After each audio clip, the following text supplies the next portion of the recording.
Hey listeners, Nat here. Welcome back to Cheers with Nat, the podcast dedicated to cheering on women in drinks. Last week, you heard from Amélie, the founder of the Women in Beer Mentorship Program. This week, you're going to hear from one of the mentees. Today's guest is Elizabeth Townsend, co-owner of Kerroo Brewing Company. Elizabeth shares how she went from studying music at uni to opening a brewery with her partner, talking us through her portfolio career and how it gave her the confidence to do what she does today. We also discuss how her role in the business is evolving, how she stays grounded outside of work, the life-changing network she's grateful to be part of, and more. It's time for a cheers and a chat with Elizabeth Townsend. Here she is.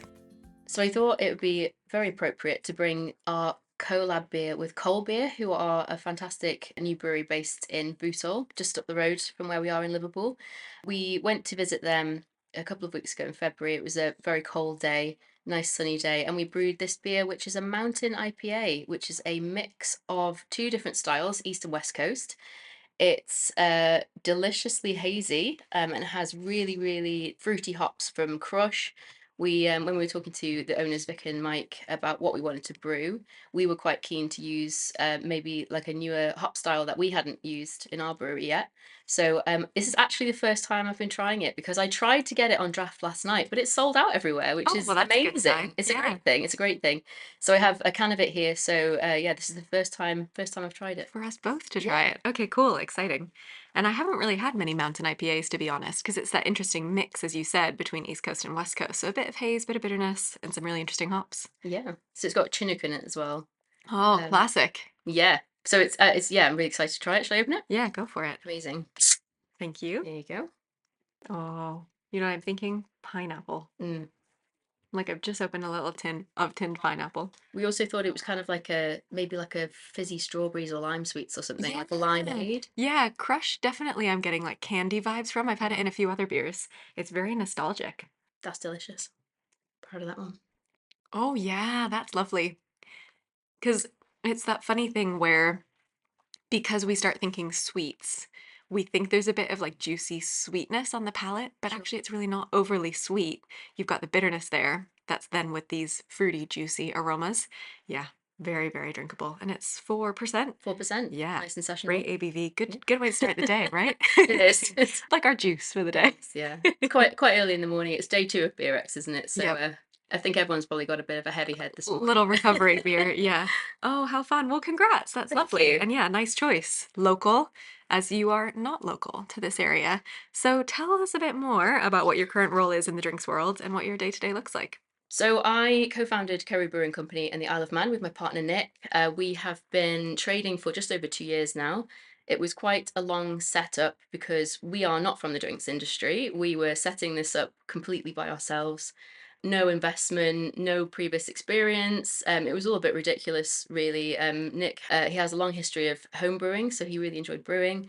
I just moved back to the Isle of Man in the pandemic, so it was early 2021 when I kind of say met, like we kind of reconnected. He was 2 years above me at school, and I was friends with his younger brother who now lives in the Wirral. And he was working in accountancy and had been doing so for about 15 years. I was freelancing. I was working at Decca Records as a music publicist at the time, but for various reasons, they were having kind of a reshuffle of the team. They put my team through a kind of redundancy situation where my colleague was made redundant, and I kind of felt like I was going to be next because things were changing. My Okay. role was very different then. We were doing an awful lot of interviews on Zoom, and I sat in front of my computer a lot all day. And, I'm a very kind of face to face person. I didn't enjoy sitting down in front of my computer for 6 hours straight and just doing back to back Zooms with, Ronan Keating and people like that. It was, Fun little name drop there. yeah, yeah. I remember that one specifically because I just remember sort of staring at. I was living back with my parents at that time, and I was sat in my sort of childhood bedroom, just like looking at Ronan Keating on a screen, just being like, "This is such a bizarre situation." I mean, like, is there a poster of him on Yeah, the I wall? was thinking like, did I used to have posters of him on my walls? Um, but yeah, so I made this decision to stay on the Isle of Man. met Nick. He said, what I'd really like to do is start a brewery. And I kind of just thought, like, why not? Like, nobody told me we couldn't. Lots of people tried to talk us out of it Mm. because, there's a lot of expense. There was things relating to, just like career breaks at our age. I mean, I was 30 then. And I think having I've had quite a portfolio career. I haven't some might say I haven't stuck at things for very long, but I like to think of it as I just do different jobs. I pick up different skills. It's kind of enhanced. It's made it possible to do what I do now. I think the fact that Yeah. I've a qualified teacher, so I still teach in a primary school for about 3 days a week, on top of having to do the brewery stuff as well, which is yeah, it's quite tough. But yeah, I got to the point where I was like, I fancy a new challenge. This guy makes really good beer. Why not? And there wasn't much in terms of craft beer on the Isle of Man at that time. We have very traditional family brewery kind of heritage over there. There's an awful lot of cask ale. There wasn't really anything on draft that I would have been able to have had. So when I lived in London, I went to places around King's Cross. We used to drink beer by the Colonel. We used to have sort of original Beavertown beers as they were back then, and I came back and there was nothing that we could find in bars when we were going out initially that was the beer that I recognized and the beer that I wanted to drink. And I Mm. think our motivation around that time was just to produce beer that was just really drinkable. Hazy beer was not really a thing then. The Isle of Man is a little bit behind in certain areas, very progressive in others, but the beer certainly 5 years ago when we first started, going out, it didn't really there wasn't anything particularly modern. Yeah, and isn't it funny? Like you said, it's not that far from London. Yeah. And to think there's this completely different world where you are having all of these modern, trendy, hazy beers. And then you go back home and you're like, where'd that all go? Why does that not exist here? Yeah, it was a bit of a shock. And I think it was our motivations were very genuine in that we just wanted to make really nice beer for people to drink. And Yeah, it make the wasn't beers you wanted and for then share sure. them and kind of Exactly. catch up that Yeah, yeah, to for what you'd sure. been used to. Yeah. Nice. What does a day in the life look like? You mentioned you have some days teaching, so let's focus on what the brewery days look like and then how you fit that in around the teaching as well. Yeah, so brewery days, we have a tap room, and I'm kind of the tap room manager. I'm sort of the designated official, the licensee of the tap room. So a lot of my time at the minute is we have some staff now, which is amazing. Way, It's congrats. great. Yeah, it's the first time in 2 years. So we just turned two a couple of weeks ago, early in March. It was a very, very tough winter.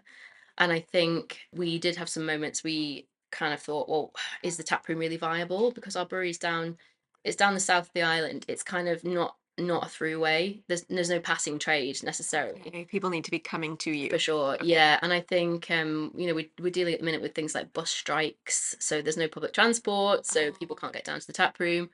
So it's been a little bit of a tricky winter. So I've spent most of the last couple of weeks just getting the staff in, getting them trained up, writing sort of handover documents. I have very thorough kind of staff handbook where I've got like, right, this is what you need to do when you come in. You need to unlock the fire doors. You need to do all these things.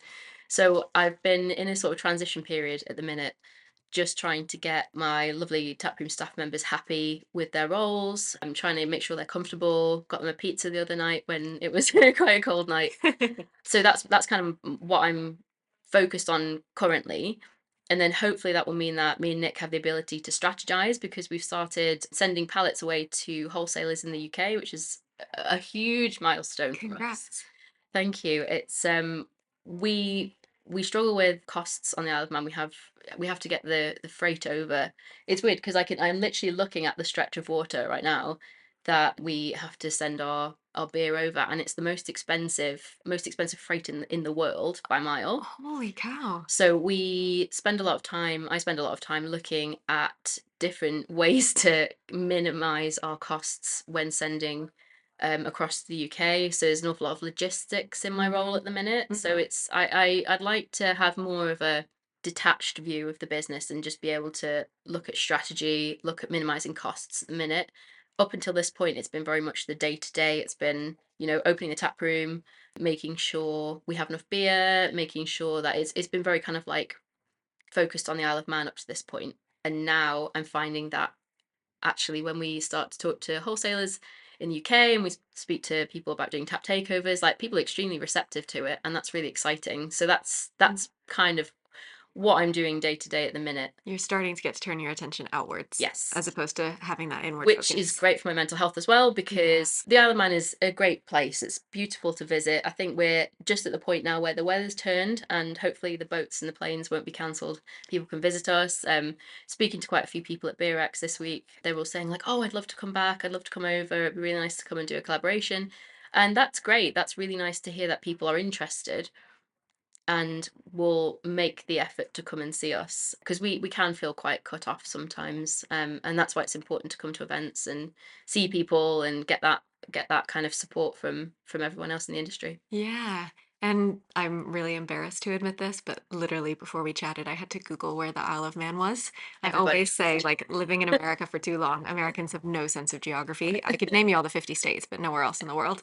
And then I was like, let me just double check where this is. So you grew up on the Isle of Man, is that right? Yes, I did. Yeah, moved away when I was 19. Went to university in London, studied music. And then I was back and forth throughout my 20s. I like to come home to the Isle of Man. My parents are there. I'm an only child as well. And they've always provided a great home for me, a great base. If I went off traveling or I worked in America for a little bit, I would always come home, have a reset, then decide what I was doing next. Yeah. And I never really I had a really interesting 20s and I really enjoyed myself.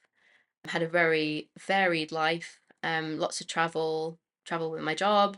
And it was just nice to have somewhere I could go home to. Mm, But I have to be completely honest, I've never felt completely settled there. And I think having a job like this where we get to travel again, like it's, 5 years, 6 years on from COVID now, thankfully, we're back to being able to get out and see different people and, go to Europe occasionally and get all around the UK. That's really important to me to have that home base, but be able to travel with my work as well. yeah, not feel limited or tied Yeah. to that home base. Take me back to when you were little, when you're growing up on the Isle of Man and thinking about what the big wide world out there might look like for you when you grew up. What did you think you were going to do? I think plan A was to be on the West End. So Oh, wow. Oh, yeah, I would funny. have Just before we started recording, we were talking about musicals. So there we go. yes. That was funny.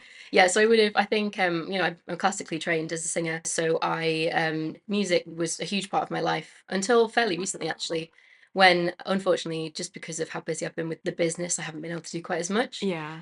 And yeah, so when I was a kid, I would have really liked to have been in musical theatre or maybe an opera singer or something with a performing role. But plan B was to run a business, and I remember this quite vividly. When I was about 14 or 15, I was having like a business. They were kind of doing this whole like, what are you going to do? Like, where are you going to go to university? What's your plan? And I said, well, I'm going to go and study music because I'm good at it and I'll probably have a nice time. But I think I'll probably end up running a business one day. And I didn't know what that business was going to be. And it's a big credit to Nick that, he's so talented at brewing that we have complementary skills now that work together and mean that I can kind of do all this sort of logistics and the sales and the PR and all that kind of thing. And he brews the beer and absolutely nails that. Mm-hmm. So yeah, I'm very lucky that I've met someone with whom we can run a business that is, you know, by all accounts successful.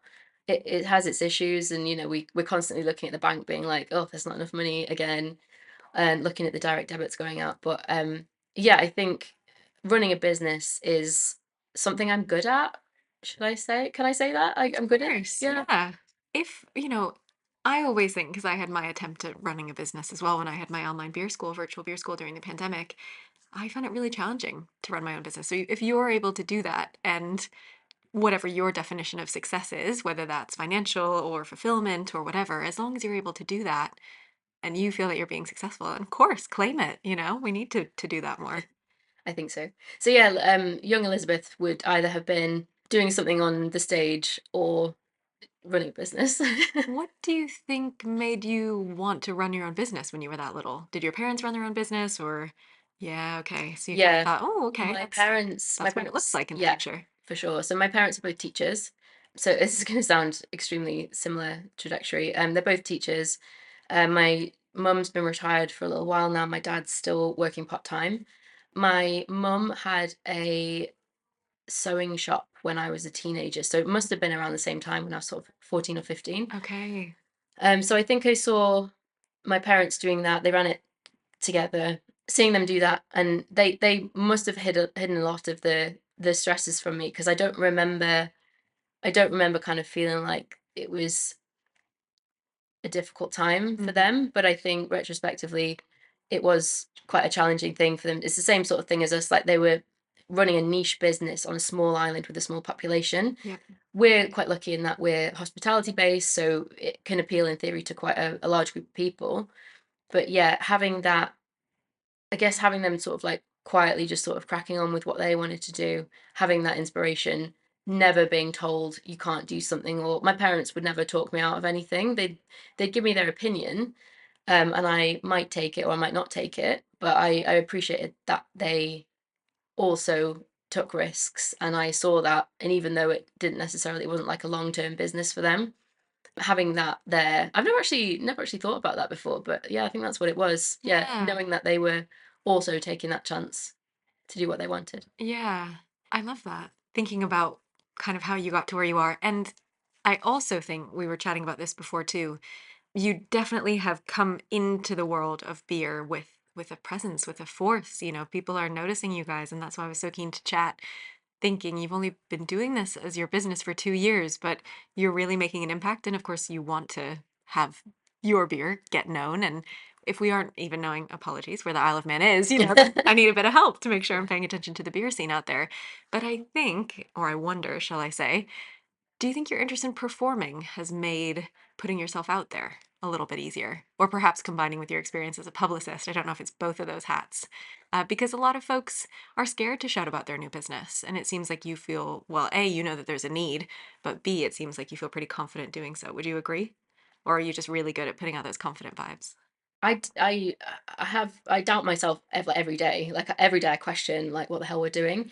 And I sometimes think, oh, would we be better off just having 9 to 5 jobs? But then I remember, Mm. no, we've put so much into this. And I think it's true that it's a combination of being a teacher. So I'm used to standing up and talking to people. Yep. That teacher training was very helpful for me, because I think the sort of person I was before that, I wasn't very confident, certainly couldn't have done public speaking or anything like that. I did performing, but that was very much a case of getting into character, putting on a mask, Mm. not being myself. You. Yeah, not being Yeah. me. But now I'm very confident in speaking to people about what we're doing. It's been a huge undertaking. It's been a massive financial undertaking. It's been a massive personal undertaking. Like working with your partner is hard. I was talking to someone about this yesterday. I said, like, how do we do it? How do we work with our partners? How do we separate the business relationship with the personal relationship and keep that going in a way that is healthy? Yeah. And it is a challenge. It's a huge challenge, and it's, Nick and I have a very strong relationship, and just navigating that, especially because we've only been together for 5 years, but it's our 5 year anniversary next month in a couple of weeks. Congrats. Thank you. And it feels like a journey that we've been on. But I'm very proud of the business that we've built. I'm very proud of Nick for, he had a good job. He had a well paid job in accountancy before at one of the big four firms, and for him to take that risk as well, and for us to kind of have the confidence together to go, yeah, we're going to do this. We're going to create a brewery. We're going to give it a go. It feels like I should be talking about it, and I should be promoting it, because at the end of the day, especially because of our geographical location, if we didn't put ourselves forward and didn't really push what we're doing, nobody would know about us Yeah, at you all. can't expect people to come to you. So you're Exactly. going to Yeah. get out that bullhorn and, Yeah. and tell everybody. So you've told us a little bit about your journey so far. What I would love to do, as you've said, you've got this portfolio career, maybe didn't follow a straight line. And I think most folks who come into the world of beer and probably drinks more broadly don't. Talk us through your experiences and focus on the skills that you've picked up from each one. So you studied music and music education. You mentioned that teacher training really helped you with the presenting and the public speaking that you do. You also do a bit of beer education now, so we'll come to that. But yeah, kind of take us on that journey. And then I want to end up by talking about Kerroo and some of the weird skills you've picked up that you never thought you might have needed, into that kind of idea of what does it actually take to open a brewery. So what are all the bits you've gathered in all your experiences along the way? Yeah, so I came into this fairly recently. We've been trading for the last 2 years. I think that there were lots of things that I picked up when I was working at Decca. So it was Universal Music Group. So I worked in the big office in London.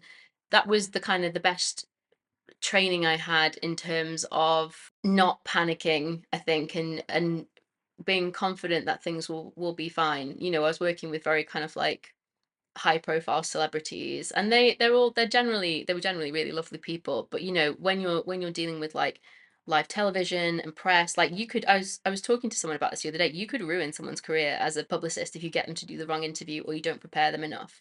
And I think that really gave me confidence, I think, because other than, you know, being a performer or running a business, the other thing I really wanted to do was work for a record label when I was younger. And I've kind of, it sounds really weird. I've kind of gone about it a weird way, but I've achieved everything I wanted to in my career. And I think having the teacher training was great because it gave me presentation skills. The work as a PR was good because it showed me how to be confident in my ability to deal with different people. So you'd go into, so a day back then would be, you know, I'd go for a meeting with a newspaper journalist, and then I'd go to a television studios and do some PR there, and do all these really interesting things that just added to, I guess, the person I am today, who's like running this business the way I want, and having the, I guess, like having the audacity, like who gave me the audacity to do what I'm doing? Do you know what I mean? It's like one of these things that I think has just come to a sort of natural conclusion where I'm running this business with Nick, and all of these micro kind of experiences that I've had. You know, there were times when I was working at Decca that I just was completely out of my depth. Like I had no idea what I was doing at all, and I had to learn, Hmm. and I had to learn during that experience how to stay calm under pressure, just make sure that I had an awareness of what was going on so that I wasn't, you know, that feeling when you get like overwhelmed and you start to panic and you can't think straight. And Yeah. that was really good training of just being like, no, things will work out. Just think straight, it'll be fine. And I think over the last couple of years, there have been countless times where I've gone, I literally don't know what to do here. Yeah. But it's having faith in yourself that you will figure something out. And actually having another business partner as well is great because it's not just me, it's not just my decision. And I think, yeah, other than that, just yeah, just having a love for the industry as well. I think having a passion for what we do. Whereas I think maybe it's fair to say that some people have jobs that they just kind of like fell into. Yeah. Whereas everything that I've done in my career so far has been something that I've wanted to do, and it's been interesting. And I think having an interest in what you're doing is really important. Yeah. And you've picked up this little bit here, this little bit here, to then be able to say, yes, I still have more to learn, but I know how to do all these different elements. What is the most unusual thing you found yourself having to do in your role of building out and now running a brewery? We've had to, so when we got it's in a, the brewery's in an old kind of, it's a bin lorry depot, effectively. It's an Okay. old local authority bin lorry depot. When we moved in, it was just a shell, but it had all this kind of like weird gunk on the floor. So we had to do lots of practical things like scrape all this kind of like brown stuff off the floor Oh and God. put a sink in the toilet because there wasn't one. And, you know, there's lots of practical things that we kind of knew we had to do. One of the weirdest things was sledgehammering a fire exit door in, which took us about 2 days because we got through one layer of the brick and realized there was another one. Oh my God. That was Sounds like extremely, a good stress relief though. yeah, it was, well, it wasn't fun, but it was an experience. Yeah. So yeah, things like that, practical things that, you know, Nick's put the bar together, he's put like the draft lines in, like these are all things that Impressive. he's learned himself, mainly through watching YouTube, I think he said. And there are lots of things that I didn't expect to be doing. I think ideally I wouldn't have run the tap room for this long. Nick has done the same, so it's been both of us staffing it for 2 years effectively. Hmm. He's just now managed to step away from being in there. I still am in there, but I'm a kind of supervisor role at the minute, and hopefully soon I'll be able to leave that to John and Kathy, who work for us now. Interestingly, there are publicans in my family. Like my mum's granddad they had pubs in London, central London, in Wow. Bermondsey, Spitalfields. There's lots of there's a big history of, I guess, the drinks industry in my family, Yeah, which I that's hadn't. quite cool. Yeah, I didn't know an awful lot about it, but yeah, my granddad, my mum's dad grew up in a pub. So it was, yeah, there is, I guess I can do the managing a bar role. I think I just maybe prefer to just be taking a step back from the kind of day to day and focusing on the beer at this point. Yeah. You did have a little bit of industry support as well, as you were a mentee in the Women in Beer Mentorship Program. So you work with Miranda Hudson of Duration Brewing, who also has a brewery with her partner. How did that mentorship experience help? What were some of the things that you gained from having someone a few years ahead of you who's done something similar in the industry look back and perhaps give some advice and support? I think well, I need to give Amélie a huge amount of credit because she was one of the first people who I guess gave me that opportunity to join the Women in Beer network. We didn't even have the business when I was a mentee. So the interesting thing is actually Miranda's support and her mentoring predated our launch. So she was my person who I'd sort of message and say, "What do I do about this? Like, what would you recommend about, what drinks should I buy for the launch and things like that?" And it was amazing having that support because I wouldn't have had anyone else really to speak to. And I think it's kind of a shame. I think I feel bad sometimes because I have this amazing network of women and non-binary people in beer who support me. We all support each other, and I feel like I feel guilty sometimes that Nick doesn't have that, but he does by extension. And everyone's embraced him. He loves seeing everybody, and he's always with me at events, and it's great. But yeah, I think having the Women in Beer network in particular has been life changing for me in that it's given me the ability to see other people doing the things that I'm doing. We don't really have that at home.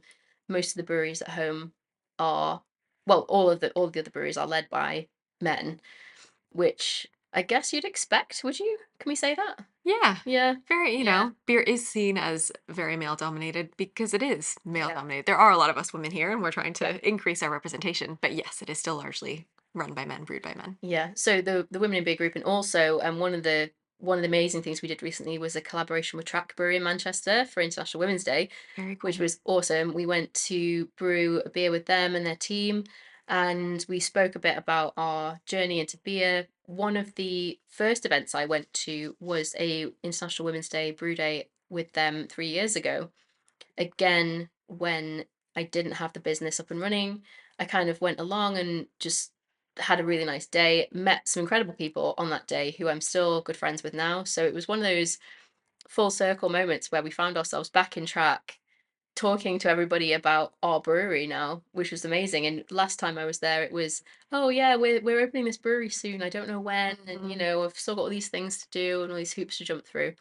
And kind of as you were saying before, like it's been very quick, that kind of route from we don't have a business to we have this business and quite a lot of people know about it now, which is Yeah. great. It's yeah, it's amazing. Yeah, it's very cool to think, as you said, it was kind of this big idea at the time, and many folks have ideas, and not everyone brings them to fruition. So to then go back a few years later and be like, yeah, here's our beer, and here's what we're doing, Yeah. and now we're brewing a new one with you. Yeah. Very cool.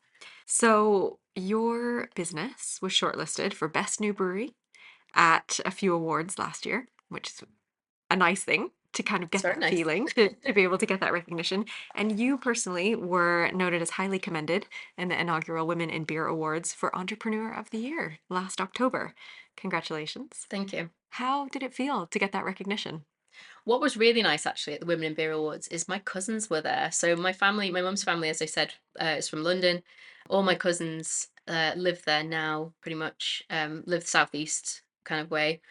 And it was I hadn't seen them for a while, and I just kind of I texted the group chat and just said, "Oh, I'm nominated for this award. I'm not going to win anything, but like, come down and have Yeah, a drink." I'm They'll in be, London for this thing. yeah, Come and yeah, hang yeah. out. So like, come down.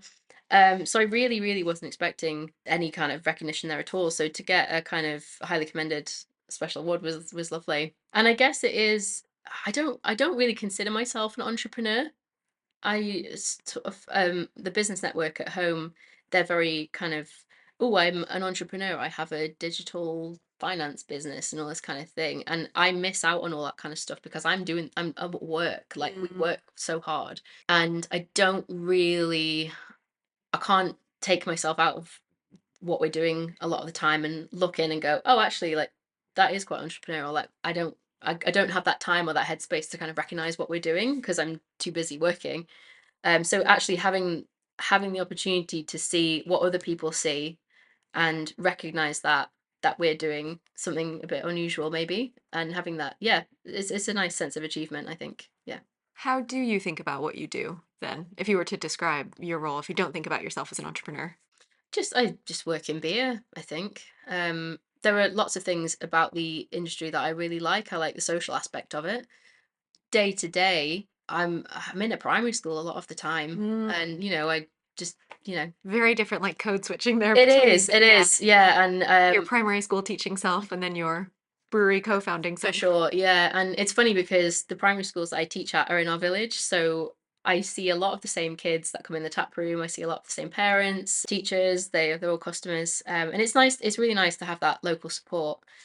But I guess it can be a bit unhealthy sometimes just staying within our location and just seeing the same people all the time, which is why it's really important to get away and see everybody else and share ideas and share thoughts and really focus on what we're doing with the brewery side, because at the end of the day we keep saying to people like we run a brewery. I think people maybe think the tap room should be open more, but we're open as much as we can be. We Mm, can't be open 7 days a week because we just wouldn't get the trade. We wouldn't get the footfall, and it would cost a lot in heating, electric, and staff costs and things. So we do as much as we can with the tap room, but at the end of the day, we're brewery owners. So I see ourselves as we run a brewery, and it's amazing to have the kind of the public support for the tap room, but we need to remember what we're doing it for, and it's for the beer, and it's for making amazing beer and doing these collaborations with other breweries. That's what we're doing it for, really. yeah, and I think, like you said, almost sometimes taking a step away from the day to day helps you to really see that. Yeah, You're not just focused on your tap room, you're focused on making great beer and getting that wherever it can. And now that's starting to happen, which is amazing. it is. You also mentioned travel is really important to you, and you did a lot in your 20s. And you just mentioned there how helpful it is to come to events like this to be able to not just be in the bubble of the Isle of Man. What is it about travel that attracts you to it? Why is it so important to you? I feel the same, but I'm Mm. just curious what it does for you. I think travel's helped with my confidence over the years. I first started flying to London by myself, I think, when I was about 10 to go see my family. Yeah, you Wow. got like chaperoned. You kind of, Yeah, yeah, yeah, they yeah. gave you like an adult and stuff, and you got picked up the other side. But I've always liked traveling. I like going on trips. Like traveled a lot with work previously. Nick and I go to America quite a lot. Mhm. So amazing beer scene in America. We just got back from a trip in Texas in just before Christmas, which was incredible. I saw lots on your Instagram. Looked amazing. Yeah, it Can't wait to was check it a out. very good trip. But yeah, travel, it's we get away to mainland, I'm going to call it mainland UK. Mhm. It's only a 20-minute flight from the Isle of Man to Liverpool, so Wow, it's super okay. quick. I mean, it's literally You're up and you're down. yeah, Yeah. you're up and you're down straight away. It can be quite tiring, especially with the early starts, and I think we do have to be careful that we're not traveling too much, because the temptation is to just go, "Oh, it's, I won't do that thing because I know I'm going away next week," and, Mhm. we have to remember that we need to still it's only us 2 running the business still, really. Mhm. And getting away for events like BeerX is great because we catch up with people, we get new ideas. I've got this note on my phone which is called something like stuff I get told at BeerX that I'll forget if I don't immediately write it in my note, because it'll just I go straight out my brain. I have a note and then I email myself as Yeah. well. Like, here's the note and then here's the thing you really have to Mm. do. Yeah. Yeah, so it's important to get away and also see in the pubs that we might be selling beer to, like what they're buying. Mhm. We had a chat with our wholesale reps yesterday, and we were like, "What are you getting at the minute? Like, what's selling well?" Being able to ask those questions and also to see in the real world, say at the shipper mitre, oh, they've got loads of like red ales on at the minute, or they've got something a bit more unusual. That's really important because at home, a large percentage of the pubs are tied to one of the breweries. Mhm. So we just don't have that variety. We don't have the opportunity to see kind of like a real air quotes like untied pub with a really amazing selection of beer. So actually seeing that and knowing that there are different styles, like we might brew a dark mild soon, Oh, but fun. yeah, so it'd be great, but it's hard to separate, I guess, what we need to brew for the UK market with what will sell at home, because our tap room is still heavily hazy pale ale based. And I think that's still true for sales in the UK as well. But it's, yeah, if we started brewing weird and wonderful things for our tap room, I just don't think I don't think they'd go necessarily as well as they might do if we brewed them for the export. I'm going to call it the export market, but yeah. Well, this is where your beer education piece comes in then. Yeah. So you have been doing a bit of beer training at I home, have. doing events and kind of welcoming people into maybe the more weird and wonderful side of beer that they may not be used to. Tell me a bit about some of the events you put on.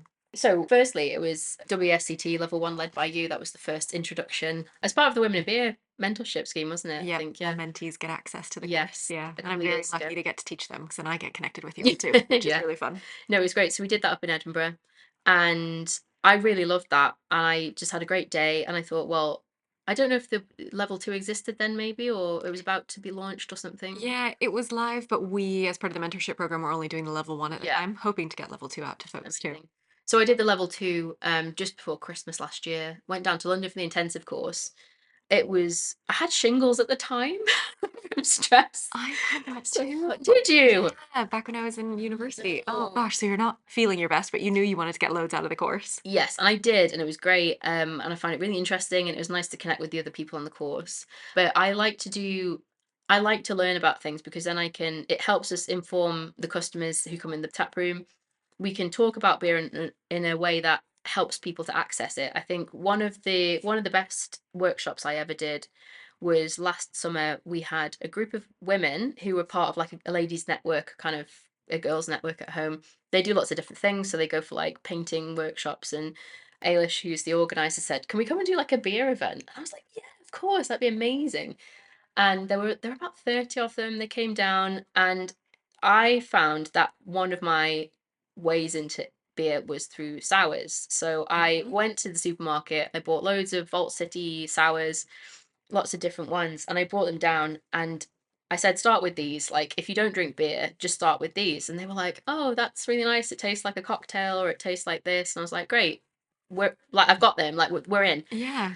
And one of the ladies there was like, I don't even want to try that. I don't want beer. I can't drink beer." Yeah, there's And I like was this like, mental block. yeah, and I was like, Yeah. just give it a go. Just give it a go. It's literally just like a fruit. It's like a strawberry puree beer. Like, it's not what you It's think not it's what you going to be. think beer is. Sure. Yeah. And then we also did talk about we had like a bitter on at times, so I talked about that. And it was a nice opportunity, and I think probably most of them will never touch beer again for the rest of their life. But at least they gave it a chance. At least they came with an open mind and went, "Yeah, it's not for me, but I'm interested in what you've got to say." Yeah. And it just means that maybe now they wouldn't have quite such a kind of black and white view of what beer is, because I've had that opportunity to speak to them, talk them through it, and also just explain the process, show them the brewery, talk about what's in beer. And that was great. And our first International Women's Collaboration Brew Day that we did in 2025, that was last year, that was another huge event. 30 people came down, and many of them now come in and drink beer. And a few of them say to me, "Oh, every time I see your hazy pale on at their local bar or pub, they go for it straight away." So if you That's could, really I positive. think somebody said yesterday on a panel, if you can convert one person, that's enough. And I Mhm. used to think that when I worked in the music industry as well. One of my favourite bits of press I ever secured, and it took a long time. It was a GQ front cover with Shaku Kenny Mason, who's the cellist, young cellist who played at the Harry and Meghan's wedding. Wow. On the front of GQ, wearing a Paul Smith suit. He just looked incredible. And I thought, you know what? If one person listens to that album because they saw a cover of GQ, like, great. All right, I'm linking it in the show notes. I'll go listen as well. Amazing. Yeah, right. We were saying even before this, I feel it a lot too in the world of beer education. Sometimes we really are playing the long game, Hmm. but if we can get people to think differently just about pausing for a second to smell their beer before they start drinking it, or to just smell something, anything, and think a little bit more about aromas and Yeah. flavors and all the amazing things the world has to offer, as opposed to just being focused on the conversation or moving so fast that we're not noticing things. Those are the little things that someday may then get someone to say, you know, I do want to learn more about that. How is that different to that? Mm. And then we kind of get them to come to our wonderful world. So shingles, that is no good. You're No. overdoing it. Hopefully you have recovered from that. What is it that keeps you grounded outside of work? Because clearly you're very busy running your business with your your partner, doing loads of travel for fun, for work. How do you switch off? How do you reset? I like walking. I think the Isle of Man's very beautiful for walks. There's lots of outdoorsy things you can do. I'm not really a sea person. I don't like getting in the sea and things like that. Like, there's quite a big sauna culture at the minute. Everyone's opening Yeah, very mobile trendy right now. saunas. Yeah. I don't like to feel wet and uncomfortable and cold, so it's not that kind of thing. But I do like walking, and we live in the south of the island. It's very beautiful. There's lots of nice walks around. So just getting out and about and walking, I think. I did start to try and run at one point, and I did do a 5K Nice. late last year. 5K is like a very, very short distance, but like I'm Oh no, not that's a long runner. enough. Yeah, yeah. I've just never been able to run. So it was a big achievement for me. But I think getting quite ill over the winter kind of made me think I'd better not. Like I used to go to, there's like a local fitness class as well, and I had to just stop because I was getting to the point where I could feel myself getting burnt out. I wasn't really enjoying anything anymore. So I think now, I mean, the weather over this winter has been atrocious. It's literally been dark and rainy and windy for 4 months straight, and I haven't been able to get out and walk. And that's been quite difficult because that's the thing. That's where I kind of get the clarity to think about things. If I go out for like a 2 or 3 hour walk, I listen to some podcasts or I listen to nothing Yep. and I just let my brain kind of, Sort things out. yeah, Yeah. yeah, and I think not having that time over the winter has been quite tricky. So that's what I'm looking forward to doing now, just making sure that I'm prioritizing just getting out, getting fresh air, getting walking, and just yeah. I unfortunately don't have time for any like hobbies anymore. And I'd like to say that I'd like to have time to. We've got a really amazing local amateur dramatics societies at home, but they're a Fun. huge commitment. I mean, it's like I was going to audition for one over the winter, and it was like 4 or 5 nights a week rehearsing. Wow. Sometimes it's Saturday nights. I just couldn't do it with Not everything while else to running do. your own It's business. no, Yeah. no, it's not possible. Maybe someday in the future. Maybe one day. We talked about what got you into the drinks industry. What is it that keeps you here? The people, honestly. Yeah, I think just I've just made some really amazing friends over the last few years. People who I think I genuinely have things in common with. And I think part of the problem of working in the music industry, especially classical music, I went to a state school. I'm, I didn't have the kind of connections that other people may have had. And, everyone went to similar music schools and things like that. And I always felt like a bit of an outlier, and I got on well with people, but I never really felt like I had the same kind of upbringing and connections as everybody in that industry. Whereas I think in the beer industry, it's a lot more accessible for people. People come from different backgrounds, different ways of life. Like I just feel like the people I've met working in beer, they're just the most like authentic and genuine people. And it's just a joy to meet up with people, especially, beer's a sociable thing. Like it's not like tax avoidance or something. Like Nick sometimes talks about the things conferences he used to go to and work events, and you just look back and you're like, God, that was a just load of bullshit, wasn't it? All that corporate stuff. And yeah, I think it's the people who work in this industry are what make this industry great, I think. Yeah, agreed. And I'm so lucky that I get the opportunity to pick all of your brains and hear your stories and how you ended up here. All right, last call. Quick questions, quick answers. Do you have a favorite beverage related book, podcast, or program? Yeah, I've got to give a shout out to our good pal Matthew Curtis and the Pellicle podcast. It's fantastic. I think he started doing more of like a. I was at the pub with him last night and I said it's like you're doing like a Radio 4 documentary now. Like it's the storytelling has just elevated recently. It's incredible. Like so he did this amazing podcast with the team at Thornbridge who are using the Burton Union, and just that interest in that kind of heritage aspect of beer. Like I'm really interested in this now. Like Mhm. I'm invested. Like I listened to that podcast and I was like, yes, I want the Burton Union to still exist. I want to taste the beers off the Burton Union. It's amazing.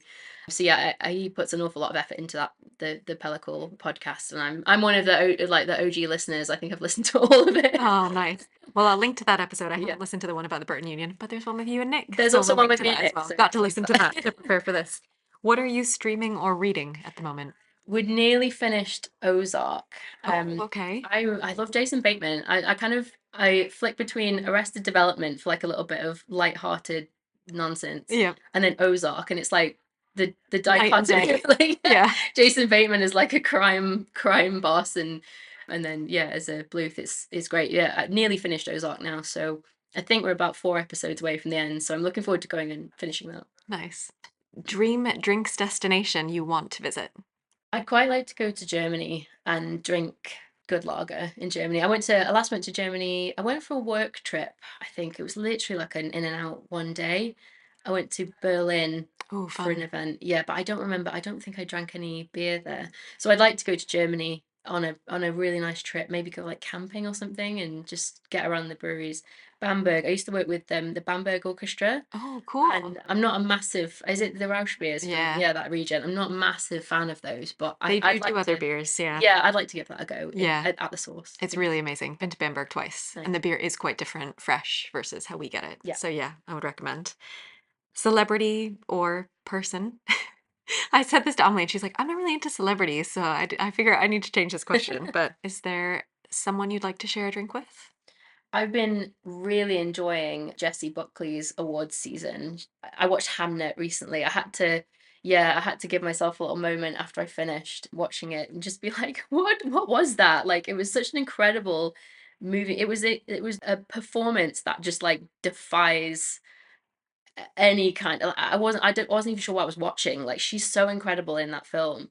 And I'd love to sit down with someone who's just so authentic and talented and genuine and just be like, how do you do it? Like, what Mm. is this? What's going on?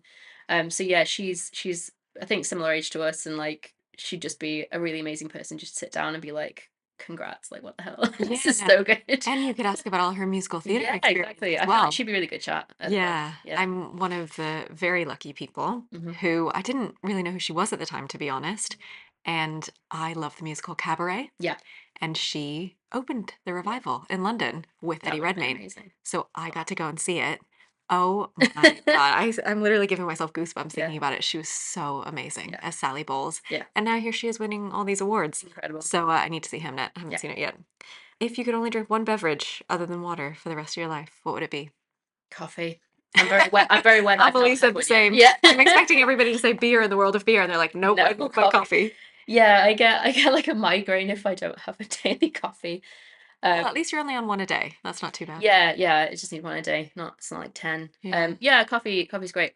It's really funny because like lots of people think if you like coffee, you're into like lots of different espresso based drinks, but actually I just like drip coffee, like filter. Yeah. When I go to America, like I just like the bog standard, just filter coffee. It's Yep. great. Yeah, That I nice. could live off that. You can get there's water in there, right? There might be Yeah. some Yeah. nutrients. Yeah. All right. Thank you so much for your time. Thank you. It's been a pleasure. Thanks for listening to this week's episode. Don't miss Elizabeth's edition of Guest Bess on my Instagram at cheers_with_nat to hear about her favorite hospitality hotspots. I'll be back in your feed next week with a brand new episode. Cheers.